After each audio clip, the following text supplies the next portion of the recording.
नमस्कार दोस्तों, आज की साखी एक गुरसिख बीबी की है जो कि हर रोज सतगुरु की वाणी का पाठ किया करती और ध्यान लगाया करती, लेकिन उसके कोई औलाद नहीं थी। तो वह पुत्र प्राप्ति के लिए सतगुरु नानक के आगे फरियाद किया करती। तो जब सतगुरु की कृपा हुई तो उसे पुत्र प्राप्त हुआ और वह सतगुरु से किए वादे को निभाने के लिए जब गुरु घर जा रही थी तो रास्ते में पठान ने उसके साथ गलत करने का प्रयास किया। तो उस समय सतगुरु ने उसकी संभाल कैसे की, आइए बड़े ही प्रेम और प्यार के साथ आज की यह साखी शुरू करते हैं। साध संगत जी, गुरुद्वारा पंजा साहिब में संगत की रौनक हर समय बनी रहती है, लेकिन गर्मियों के समय में और भी संगतें वहां पर इकट्ठी होती है। तो एक बीबी जिसके घर पुत्र नहीं था और वह बे औलाद थी, तो उसने सतगुरु नानक का ध्यान कर सुखना सुखी ली कि इस बार मेरे लड़का हो और फिर मैं पूर्णमासी को गुरु घर पहुंचकर कीर्तन में शामिल हो लूंगी। तो सतगुरु ने उसकी फरियाद सुन ली और उसके घर पुत्र ने जन्म लिया। तो उसके बाद उसके अंदर प्रेम की लहर उठी और सोचती रही कि मैं अपने पुत्र को पंजा साहिब में माथा टेकने के लिए लेकर चलूं। तो जब पूर्णमासी आई तो वह रेलगाड़ी में बैठकर गुरु घर की तरफ जा रही थी। तो उसने पंजा साहिब के स्टेशन पर उतरना था, तो उसका ध्यान न रहा और गाड़ी आगे निकल गई। तो अगले स्टेशन पर जाकर उसने पूछा कि यह पंजा साहिब का स्टेशन है या फिर वह आगे आने वाला है। तो लोगों ने कहा कि बहन, वे तो पीछे रह गया है।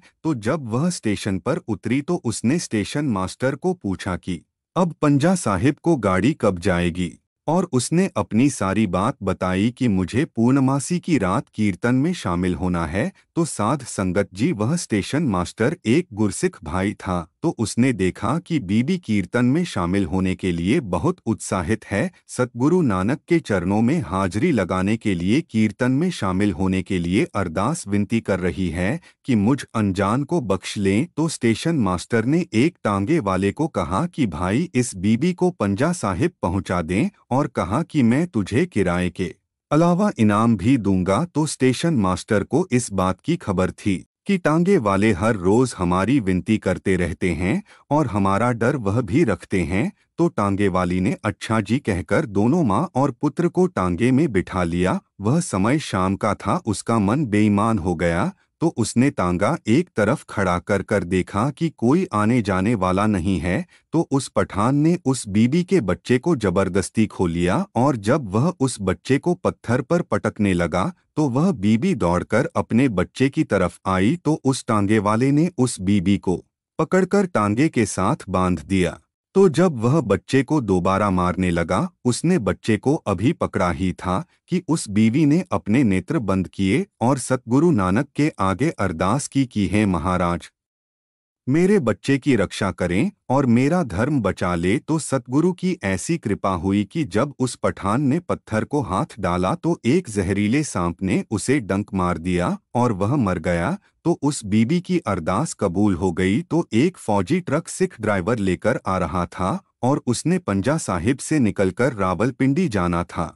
तो उसने गाड़ी की रोशनी से दूर से देखा कि तांगे के साथ किसी बीबी को बांधा गया है। तो उसने पास जाकर गाड़ी रोक ली और पूरी बात उनसे पूछी। तो उसने सारा हाल जाना और उसने देखा कि पठान की मृत्यु हुई पड़ी है और बच्चा रो रहा है और कुछ दूरी पर सांप भी है। लेकिन जैसे ही वह फौजी बैटरी को लेकर आगे बढ़ा तो वह सांप दूर हो गया। तो उसने बच्चे को संभाला और उस बीबी को उस टांगे से खोल दिया और खोलकर उन्हें अपने ट्रक में बिठा लिया और पंजा साहिब के लिए चल पड़े। तो जब वह वहां पर पहुंच गए तो जब सारी वारदात भरी संगत में बताई गई तो सभी संगत ने सतगुरु नानक देव जी की जय जयकार की। तो साध संगत जी, इस प्रकार जिसके मन में यह भावना है कि मेरा परमेश्वर के अलावा और कोई नहीं है, उसके अलावा मेरा कोई सहारा नहीं, उसकी सहायता के लिए परमेश्वर आप ही आता है, वीर थी कदे न होवई जन की अरदास।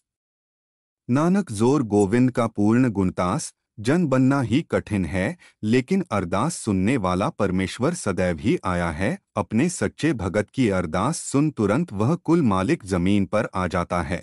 अब राखो दास पाठ की लाज, जैसी राखी लाज भगत प्रहलाद की, हर नाक्ष फारे कर आज फुन द्रौपदी लाज रखी हरि प्रभ जी, शीनत वस्त्र दीन बोह सास हे भाई। परमात्मा हम जीवों द्वारा किए गए मंद कर्मों का कोई ख्याल नहीं करता, वह अपने प्रेम वाले स्वभाव को याद रखता है। प्रभु जी हमारे हिसाब किताब की पड़ताल नहीं करते और केवल अपने प्रेम वाले स्वभाव का ख्याल करते हैं, हमें कुकर्मों से बचा कर रखते हैं और अपना हाथ देकर हमारी रक्षा करते हैं। हमें गुरु मिला देते हैं।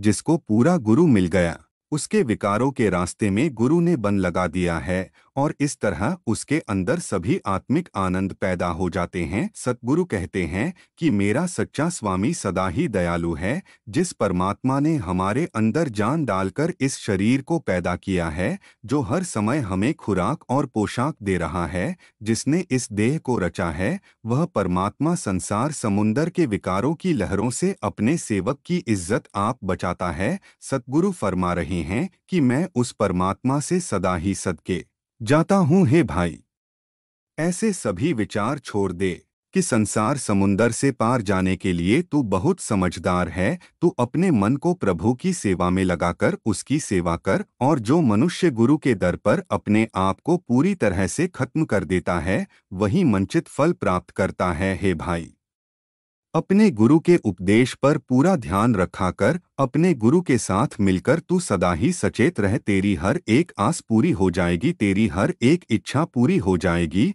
और अपने गुरु की तरफ से तू सारे खजाने हासिल कर लेगा। तो साध संगत जी, आज के साखी की यहीं समाप्ति होती है। जी साखी सुनाते हुए अनेक भूलों की क्षमा बख्शे जी।